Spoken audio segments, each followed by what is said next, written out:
আমেরিকার জিজ্ঞাসাবাদের মুখে বাংলাদেশের অন্তর্বর্তী সরকারের প্রধান উপদেষ্টা ডক্টর মোহাম্মদ ইউনূস। আমি যদি ঠিক কথাটা এভাবে বলি, আপনাদের অনেকে হয়তো ভ্রু কোঁচকাবেন, প্রশ্ন করবেন, এটি কেমন কথা? আমেরিকার জিজ্ঞাসাবাদের মুখে কেন পড়বেন ডক্টর মোহাম্মদ ইউনূস, কিংবা আমেরিকার জিজ্ঞাসাবাদ করার কি আছে? আমি যদি ঢাকায় ডক্টর মোহাম্মদ ইউনূসের সঙ্গে ঢাকায় মার্কিন দূতাবাসের charge d'affaires Tracey Jacobson তার বৈঠক সম্পর্কে সরকারি বার্তা সংস্থা বাংলা বিএসএস যে খবরটি পরিবেশন করেছে, সেই খবরটিকে যদি আলোচনার ভিত্তি ধরি, তাহলে আমি নির্দ্বিধায় বলতে পারি যে চার্জ দ্য অ্যাফেয়ার্সের জিজ্ঞাসাবাদের মুখে পড়েছিলেন ডক্টর মোহাম্মদ ইউনূস। কারণ বাসসের সংবাদে এই বৈঠকের যে খবর পরিবেশন করা হয়েছে, সেখানে জিজ্ঞাসা করেন এই শব্দগুলি ব্যবহার করা হয়েছে। সো বারবার যখন তিনি জিজ্ঞাসা করেন, তাহলে তো সেটিকে আমরা বলতেই পারি যে তার জিজ্ঞাসাবাদের মুখে পড়েছেন ডক্টর মোহাম্মদ ইউনূস। মার্কিন charge the affairs Terry Jacobson আসলে কি জিজ্ঞাসা করেছেন ডক্টর মোহাম্মদ ইউনূসকে, কি জানতে চেয়েছেন, কি নিয়ে জিজ্ঞাসাবাদ করেছেন, সেই বিষয়গুলো নিয়ে কথা বলবো দর্শক। এবং সেই বিষয়গুলো নিয়ে কথা বলবার আগে এই যে বৈঠকটি এবং বৈঠকের এই যে জিজ্ঞাসাবাদ, তার একটা প্রেক্ষিত আছে, সেই প্রেক্ষিতটির দিকে আমাদের একটু দৃষ্টি দিতে হবে। এবং প্রেক্ষিতটি আসলে দুটো জায়গায়, একটি বাংলাদেশে, আরেকটি খোদ মার্কিন যুক্তরাষ্ট্রে। বাংলাদেশের প্রেক্ষিতটি আপনারা জানেন যে গত বেশ কিছুদিন ধরে বাংলাদেশে যেই নৈরাজ্যকর পরিস্থিতি চলছে, মব অ্যাট্রোসিটি, বিশেষ করে 5 এবং 6 ফেব্রুয়ারি 32 নম্বর গড়িয়ে দেওয়া, তারপর টার্গেট করে সারা বাংলাদেশে আওয়ামী লীগের নেতাকর্মীদের বাড়ি বাড়ি হামলা করা, আগুন দেওয়া, এই যে ঘটনা প্রবাহগুলো ঢাকায় বিভিন্ন যে কূটনীতিকরা আছেন তাদেরকেও উদ্বিগ্ন করেছে। তারা বাধ্য হয়েছেন সরকারের সঙ্গে যোগাযোগ করতে এবং তাদেরকে প্রশ্ন করতে, whether there is any government, অথবা এই অ্যাট্রোসিটিটা আসলে কতদিন চলবে। এবং কূটনীতিকদের হস্তক্ষেপে, কূটনীতিকদের প্রতিক্রিয়া পাওয়ার পরেই আসলে তড়িঘড়ি করে ডক্টর মোহাম্মদ ইউনূস বিবৃতি দিয়েছেন। এবং যারা আপনারা তার বিবৃতিগুলো ফলো করেছেন, খেয়াল করে দেখবেন যে তিনি একই ঘটনা নিয়ে কয়েক ঘন্টার ব্যবধানে তিনটি বিবৃতি দিয়েছেন, এবং প্রতিটি বিবৃতিতে তার ভাষা, অবস্থান পরিবর্তন হয়েছে। প্রথমবারে তিনি একভাবে এটি শেখ হাসিনার উপর চাপিয়ে দিতে চেয়েছেন, তারপরেরটাতে আরেকটু সেখান থেকে সরে এসেছেন, এবং তৃতীয় বিবৃতিতে তিনি আরও সরে এসেছেন। এবং পুরো সময়টাই আসলে তিনি একটা কূটনীতিকদের প্রবল চাপের মধ্যেই ছিলেন। সো সেই একটা প্রেক্ষিত আছে। তার বাইরে আরেকটি প্রেক্ষিত হচ্ছে মার্কিন যুক্তরাষ্ট্রে। আপনারা জানেন যে আগামী 13ই February Indian prime minister Narendra Modi এবং ডোনাল্ড ট্রাম্পের মধ্যে একটি বৈঠক হবে। এখন ডোনাল্ড ট্রাম্প এবং নরেন্দ্র মোদীর বৈঠকে এই ডক্টর মোহাম্মদ ইউনূসকে জবাবদিহি করার সম্পর্কটা কি? সম্পর্ক আছে। ইন্ডিয়ান ফরেন সেক্রেটারি এবং বিজেপির মুখপাত্র দুজনেই আনুষ্ঠানিকভাবে ঘোষণা দিয়েছেন এবং জানিয়েছেন যে মোদী এবং ট্রাম্পের বৈঠকে বাংলাদেশের প্রসঙ্গ থাকবে। এবং মোদী যখন বাংলাদেশের প্রসঙ্গ ডোনাল্ড ট্রাম্পের সঙ্গে বৈঠকে উত্থাপন করবেন, সেটি আমরা ধারণা করতে পারি যে সেখানে কি থাকবে। সেখানে সংখ্যালঘু নির্যাতনের বিষয় থাকবে, বাংলাদেশে আইনশৃঙ্খলা পরিস্থিতির অবনতি থাকবে, বাংলাদেশে যে একটা নৈরাজ্য তৈরি হয়েছে, বাংলাদেশে যে এক ধরনের একটা এক্সট্রিমিজম তৈরি হয়েছে, সেই বিষয়গুলো তিনি সেখানে তুলে ধরবেন। এবং অনেকে ধারণা করেন, ঢাকার সূত্রগুলো এবং ওয়াশিংটনের সূত্রগুলো বলছে যে মোদী এবং ট্রাম্পের বৈঠকের আগে মার্কিন যুক্তরাষ্ট্র, মানে ঠিক ঢাকার তাদের যে অফিসটি, অফিসিয়াল সোর্স থেকে ঢাকার সর্বশেষ পরিস্থিতি সম্পর্কে জানতে চেয়েছে। এবং তারই ধারাবাহিকতায় ট্রেসি জ্যাকবসন ডক্টর মোহাম্মদ ইউনূসের সঙ্গে দেখা সাক্ষাৎ করে জিজ্ঞাসাবাদ করে ডক্টর মোহাম্মদ ইউনূসের অবস্থান, বাংলাদেশ সরকারের অবস্থান জানতে চেয়েছেন, যে রিপোর্টটি তিনি ওয়াশিংটনে পাঠিয়ে দিয়েছেন কিংবা পাঠাবেন। এবার আমরা যদি একটু নজর দিই যে Tracey Jacobson charge d'affaires, মার্কিন চার্জ দ্য অ্যাফেয়ার্স ঢাকায় তিনি কি প্রশ্ন করেছেন, তিনি কি জিজ্ঞাসা করেছেন। আবার বলি দর্শক, বাসসের ভাষায় বাসস বলেছেন যে এই বিষয়ে জিজ্ঞাসা করেছেন। সো সেই জিজ্ঞাসার জায়গায় যদি থাকি, জিজ্ঞাসার মধ্যে অবশ্যই ছিল যে অপারেশন ডেভিল হান্ট যেটি সরকার শুরু করেছে, সেখানে মানবাধিকারের বিষয়টি, আইন শৃঙ্খলা পরিস্থিতি নিয়ে, প্রথমত তো সরকারের আইন শৃঙ্খলা পরিস্থিতি, সংস্কার, রোহিঙ্গা, এইসব নানা বিষয় নিয়ে সেখানে কথাবার্তা হয়েছে। কিন্তু অপারেশন ডেভিল হান্ট সম্পর্কে প্রধান উপদেষ্টাকে জিজ্ঞাসা করেন। এটি হচ্ছে আমি বিএসএস এর খবর থেকে যেটি প্রথম আলো প্রকাশ করেছে, আমি কোট আনকোট উল্লেখ করলাম। সো অপারেশন ডেভিল হান্ট সম্পর্কে প্রধান উপদেষ্টাকে জিজ্ঞাসা করেন।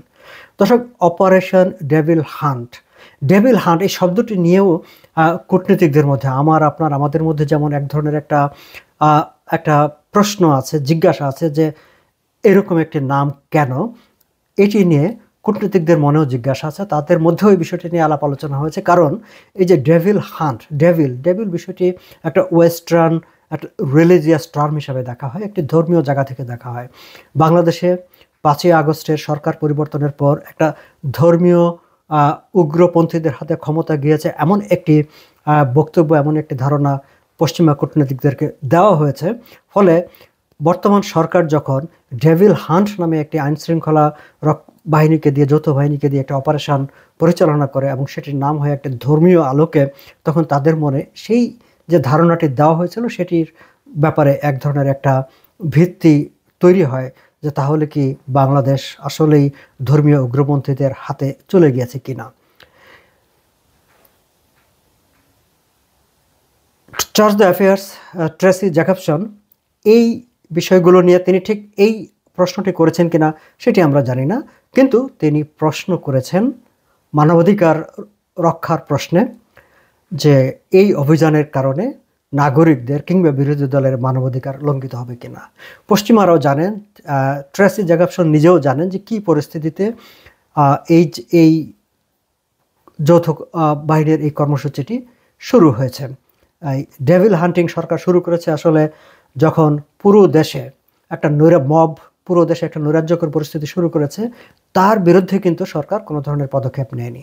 সরকার পদক্ষেপ নিয়েছে যখন আক্রান্তরা গাজীপুরে আক্রান্ত হওয়ার পর প্রতিরোধ করার চেষ্টা করেছে, তখন সরকার এই বিষয়টি, এই কর্মসূচি মানে যৌথ বাহিনী রাস্তায় নামিয়ে দিয়েছে, যাতে আর কোথাও আক্রান্ত হওয়ার পরেও নাগরিকরা প্রতিবাদ করতে না পারে, নাগরিকরা প্রতিরোধ করতে না পারে। ফলে গভর্নমেন্টের এই অপারেশন ডেভিল হান্ট আসলে নাগরিকদের বিরুদ্ধে, মানে যারা আক্রান্ত হওয়ার পর প্রতিরোধ করতে না পারে সেটি নিশ্চিত করার জন্য এটি করা হয়েছে।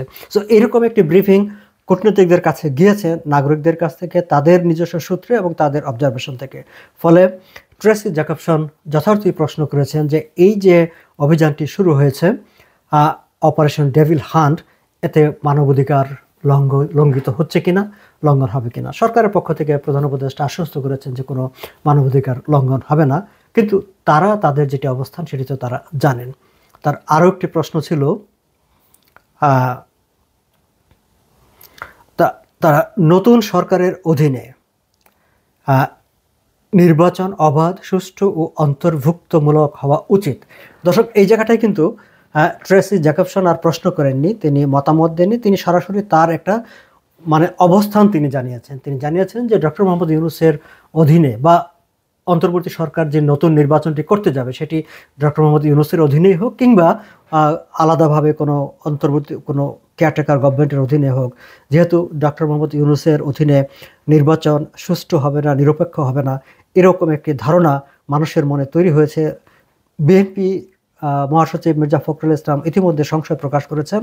ফলে অন্তর্বর্তী সরকার যখনই নির্বাচন করতে যাক না কেন, ডক্টর মোহাম্মদ ইউনূস একটি সুষ্ঠু ভালো নির্বাচন করতে পারবেন না, এই একটা পারসেপশন মানুষের মধ্যে তৈরি হয়েছে এবং সেটি ভিত্তিমূল পেতে শুরু করেছে।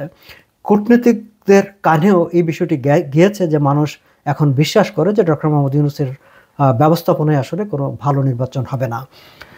সেই কারণে তিনি বলেছেন যে নতুন সরকারের অধীনে নির্বাচন অবাধ, সুষ্ঠু, অন্তর্ভুক্তিমূলক হওয়া উচিত।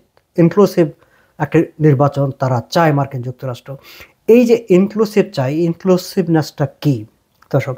ইনক্লুসিভনেসটা হচ্ছে যে অল মানে প্লেয়ার্স যারা আছে পলিটিক্যাল ফিল্ডে, বাংলাদেশের রাজনৈতিক দলগুলো আছে, ইনক্লুডিং আওয়ামী লীগ, অর্থাৎ মার্কিন যুক্তরাষ্ট্র আওয়ামী লীগকেও আগামী নির্বাচনে অংশগ্রহণকারী প্রতিদ্বন্দ্বী হিসাবে দেখতে চায়। আমি আমার অনেক আগের একটি ভিডিওতে আমি আলোচনা করেছিলাম দর্শক, যে ইউরোপীয় ইউনিয়নের ঢাকার কূটনীতিকরা ঢাকায় আওয়ামী লীগের প্রতিনিধিদের সঙ্গে তারা কথা বলারই চেষ্টা করেছেন, তাদেরকে খোঁজখবরও করেছেন, কিন্তু সবাই দেশ ছাড়া পলাতক হয়, তারা কাউকে খুঁজে পাননি কথা বলার জন্যে। কিন্তু কূটনীতিকরা, ইউরোপীয় কূটনীতিকরা, পশ্চিমা কূটনীতিকরা, বিভিন্ন দেশের কূটনীতিকরা এটি বিভিন্ন সময় প্রকাশ করেছেন, বলেছেন যে তারা আওয়ামী লীগকে নির্বাচনে দেখতে চায়, রাজনীতিতেও দেখতে চায়। এবার মার্কিন যুক্তরাষ্ট্রের প্রতিনিধি হিসাবে Tracey Jacobson, charge d'affaires in Dhaka, তিনি স্পষ্টভাবে বলে দিলেন যে নির্বাচনটি ইনক্লুসিভ হওয়া উচিত, অবাধ হওয়া উচিত, সুষ্ঠু হওয়া উচিত। অর্থাৎ নির্বাচনটি অবশ্যই আওয়ামী লীগ যাতে অংশগ্রহণ করতে পারে, আওয়ামী লীগের অংশগ্রহণ নিশ্চিত হওয়া উচিত। এটি মার্কিন যুক্তরাষ্ট্রের অবস্থান, সেটি তিনি জানিয়েছেন। আইন শৃঙ্খলা পরিস্থিতি নিয়ে কথাবার্তা হয়েছে, যে আইন শৃঙ্খলা পরিস্থিতি তো সেই একই কথা রিপিট হয়ে যাবে, আমি আর বললাম না। কিন্তু সামগ্রিকভাবে সরকার যে পারফর্ম করতে পারছে না, আইন শৃঙ্খলা রক্ষা করতে পারছে না, নাগরিকদের নিরাপত্তা দিতে পারছে না, এই বিষয়টি নিয়ে কূটনৈতিক মহলে উদ্বেগ আছে, খোদ মার্কিন যুক্তরাষ্ট্রের উদ্বেগ আছে। এবং সেই উদ্বেগের বিষয়টি ট্রেসি জ্যাকবসন সেখানে জানিয়ে দিয়েছেন। এই প্রসঙ্গে দর্শক আমি আরও একটি ঘটনা উল্লেখ করতে চাই, যে ঠিক ঢাকায় যখন এই বিষয়গুলো চলছে, মানে ট্রেসি জ্যাকবসন যখন ডক্টর মোহাম্মদ ইউনূসের সঙ্গে বৈঠক করে এসছেন, তার আগে আগে আসলে হোয়াইট হাউসে দ্য ভয়েসের করেসপন্ডেন্ট বাংলাদেশি আমেরিকান সাংবাদিক দস্তগীর জাহাঙ্গীর, আপনারা তাকে চিনেন, আপনারা তাকে জানেন যে তিনি স্টেট ডিপার্টমেন্টে নিয়মিতই বাংলাদেশ বিষয় নিয়ে প্রশ্ন করে থাকেন। দস্তগীর জাহাঙ্গীর এখন যেহেতু নতুন সরকারের স্টেট ডিপার্টমেন্টের ব্রিফিংটি এখনও শুরু হয়নি, ফলে তিনি ইমেল করে স্টেট ডিপার্টমেন্টের কাছে জানতে চেয়েছিলেন যে বাংলাদেশে এই যে ধানমন্ডি 32 নম্বরকে ভেঙে ঘুরিয়ে দেওয়া হলো, সারা দেশে আওয়ামী লীগের নেতা কর্মীদের বাড়ি জ্বালিয়ে দেওয়া হলো, সারা দেশে যে একটা নৈরাজ্যকর অবস্থা শুরু হয়েছে, আইন শৃঙ্খলা পরিস্থিতি নাই বলতে চলে, এমন একটি পরিস্থিতিতে মার্কিন যুক্তরাষ্ট্রের স্টেট ডিপার্টমেন্টের অবস্থান কি, তারা এই বিষয়টা নিয়ে সরকারকে কোনো পরামর্শ দিবে কিনা বা তাদের কোনো অবস্থান আছে কিনা, এই বিষয়ে জানতে চেয়েছিলেন। মঙ্গলবারই আসলে স্টেট ডিপার্টমেন্টের মুখপাত্র ফিরতি ইমেইলে দস্তগীর জাহাঙ্গীরকে একটি জবাব দিয়েছেন এবং তিনি বলেছেন যে ঢাকায় যে ঘটনাগুলো ঘটেছে, আমরা নিবিড়ভাবে ক্লোজলি এই যে 32 নম্বরে হামলা এবং টার্গেট করে করে তিনি এই শব্দটি বলেছেন যে targeted destruction of property of Awami League leaders, Awami League নেতাদের মানে টার্গেট করে করে আওয়ামী লীগ নেতাদের বাড়িঘর ভেঙে ফেলার যে ঘটনাগুলো, সেই ঘটনাগুলো স্টেট ডিপার্টমেন্ট ক্লোজলি মনিটর করছে। এবং তিনি বলছেন যে স্টেট ডিপার্টমেন্টের সেই উত্তরে বলা হয়েছে যে তারা ইন্টারিয়াম গভর্নমেন্টকে তারা আহ্বান জানিয়েছেন যে তারা যেন হিউম্যান রাইটস, নাগরিকের অধিকার এবং তাদের নিরাপত্তা এবং এগুলোর ব্যাপারে তারা যেন ব্যবস্থা নেয়, তারা যেন সেটি নিশ্চিত করে। এবং স্টেট ডিপার্টমেন্ট থেকে দস্তগীর জাহাঙ্গীরকে পাঠানো ইমেইলে এটিও আশ্বস্ত করা হয়েছে যে স্টেট ডিপার্টমেন্ট বাংলাদেশ গভর্নমেন্টের সঙ্গে এটি নিয়ে তারা এনগেজড আছে, এনগেজড থাকবে, সামনেও তারা এগুলো নিয়ে তাদের সঙ্গে কথা বলবে। সো দর্শক, একদিকে Tracey Jacobson charge d'affaires সরাসরি প্রধান উপদেষ্টার সঙ্গে দেখা করে তিনি এই আইন শৃঙ্খলা পরিস্থিতি নিয়ে, অপারেশন ডেভিল হান্ট নিয়ে তিনি প্রশ্ন করেছেন। আওয়ামী লীগ সহ যাতে নির্বাচনটি একটি গ্রহণযোগ্য নির্বাচন অনুষ্ঠিত হয় সে ব্যাপারে মার্কিন যুক্তরাষ্ট্রের অবস্থান জানিয়ে এসেছেন। আবার স্টেট ডিপার্টমেন্টও তারা বলছে যে তারাও গভর্নমেন্টের সঙ্গে, বাংলাদেশ গভর্নমেন্টের সঙ্গে গভর্নমেন্টকে ক্লোজলি মনিটরিংয়ের মধ্যে রেখেছেন এবং সেখানে তারা এনগেজমেন্ট আরও বাড়াবেন বাংলাদেশ সরকারের সঙ্গে। বাংলাদেশের নাগরিকদের হিউম্যান রাইটস এনশিওর করার জন্য আওয়ামী লীগের নেতা কর্মীদের হিউম্যান রাইটস এবং তাদের যে রাজনৈতিক অধিকার, তাদের কথা বলার অধিকার, মত প্রকাশের অধিকার, রাজনৈতিক চর্চা করার অধিকার, সেই সব বিষয়গুলো নিয়ে স্টেট ডিপার্টমেন্ট বাংলাদেশ সরকারের সঙ্গে এনগেজড হবে। হ্যাঁ, সেটিও তিনি বলেছেন। আমি চেষ্টা করব দস্তগীর জাহাঙ্গীরকে নিয়ে এই বিষয় নিয়ে একটি আলোচনা করার জন্য। নিশ্চয়ই আপনারা সেটি দেখবেন, সেটি আমাদের সঙ্গে থাকবেন। শেষ করার আগে দর্শক আবার শুধু এটুকু বলতে চাই যে 13 ফেব্রুয়ারি ডোনাল্ড ট্রাম্প এবং মোদির মধ্যে যে বৈঠকটি হতে যাচ্ছে, সেই বৈঠকে ঘুরে ফিরে আবার এই প্রসঙ্গগুলো আলোচিত হবে। মোদি হয়তো নতুন করে সেই প্রসঙ্গগুলি তুলবেন, কিন্তু মোদি অন্য দেশের সরকার প্রধান, মোদি হয়তো তার স্বার্থ থেকে কথাটা বলবেন, কিন্তু বাংলাদেশের স্বার্থ থেকে, বাংলাদেশের জায়গা থেকে আমার কাছে মনে হয় যে ডক্টর মোহাম্মদ ইউনূস অন্তর্বর্তী সরকারের প্রধানের উচিত হবে এই যে মার্কিন যুক্তরাষ্ট্র যেই পরামর্শগুলো দিয়েছেন, সেই পরামর্শগুলোর ব্যাপারে যে জিজ্ঞাসাবাদ করেছেন, সেই জিজ্ঞাসাবাদের আলোকে ব্যবস্থা নেওয়া, পদক্ষেপ নেওয়া। যদিও আমরা দেখেছি যে ট্রেসি জ্যাকবসনের বৈঠকে ট্রেসি জ্যাকবসন যতটাই মানবাধিকার নিয়ে, আইন শৃঙ্খলা পরিস্থিতি নিয়ে, সরকারের পারফরমেন্স নিয়ে, সরকারের ভূমিকা নিয়ে তিনি বেশি ফোকাসড ছিলেন, কিন্তু যে সংবাদটি পরিবেশন করেছে সে জায়গাটায় আমরা দেখলাম যে ডক্টর মোহাম্মদ ইউনূসের ফোকাস ছিল অনেকটা মানে ইউএসএইডের তহবিলের দিকে, যে ইউএসএইডের তহবিলটা বাংলাদেশের দরকার এবং ইউএসএইডের তহবিল এখন বন্ধ করে দেওয়াটা ঠিক হবে না। আমি ঠিক জানি না যে ঠিক এই আলোচনাটা, এটা নিশ্চয়ই বাংলাদেশ সরকার যদি সরকার রাষ্ট্রের তহবিলের যে বিষয়, সে বিষয়গুলো নিয়ে কথা বলবে, কিন্তু যখন ইউএসএইড একটা অভিযোগ তোলে যে সরকার পতনের কাজে ইউএসএইডের তহবিল ব্যবহার করা হয়েছে এবং বাংলাদেশের শেখ হাসিনা সরকারকে ডিস্টেবিলাইজ করার জন্য, তার পতন ঘটানোর জন্য ইউএসএইডের মাধ্যমে বাংলাদেশেও টাকা পয়সা দেওয়া হয়েছে, এরকম একটি অভিযোগ আলোচিত হচ্ছে, সেই সময় ডক্টর মোহাম্মদ ইউনূস মার্কিন চার্জ দ্য অ্যাফেয়ার্সের সঙ্গে ঠিক সেই ইউএস ফান্ড নিয়ে তিনি আবার দেন দরবার করছেন। এ প্রসঙ্গে দর্শক আপনাদের আবার একটু মনে করিয়ে দেই যে আমি আমার আগের একটি ভিডিওতে উল্লেখ করেছিলাম, ডক্টর মোহাম্মদ ইউনূস দায়িত্ব গ্রহণের পরপরই ইউএসএইডের প্রধান ঢাকায় গিয়েছিলেন এবং ডক্টর মোহাম্মদ ইউনূসের সঙ্গে যে বৈঠকটি হয়েছিল সেখানে বাংলাদেশের গণতান্ত্রিক চর্চা প্রক্রিয়া এইসব খাতে $200 মিলিয়ন একটি অনুদান সহায়তা দেওয়ার তিনি অঙ্গীকার করে এসেছিলেন। অনেকে আমাকে বলেছিল যে এই $200 মিলিয়ন আসলে যে নতুন রাজনৈতিক দল হবে ছাত্রদের, তার খরচের জন্য এই তহবিলটি ইউএসএইড সেখানে দিচ্ছে, কিন্তু ডোনাল্ড ট্রাম্প যেহেতু ইউএসএইডকেই একেবারে ডিসফাংশন করে দিচ্ছে, ফলে সেই তহবিলটি আসলে বন্ধ হয়ে গেছে। এবং ডক্টর মোহাম্মদ ইউনূস ট্রেসি জ্যাকবসনের সঙ্গে এই যে ইউএসএইডের ফান্ড নিয়ে যে এত উতলা হয়ে কথাবার্তা বলছিলেন, অনেকেই বলছেন যে সেটি আসলে সেই অস্থিরতা থেকে, যে ছাত্রদের যে রাজনৈতিক দল গঠনের জন্য যে একটি কাঁচা তহবিল তার হাতের কাছে এসেও হাতছাড়া হয়ে যাচ্ছে, সেটিও তাকে খানিকটা অস্থির করে ফেলেছে বলেই অনেকে মনে করছেন। দর্শক আজ এই পর্যন্তই, ভালো থাকবেন।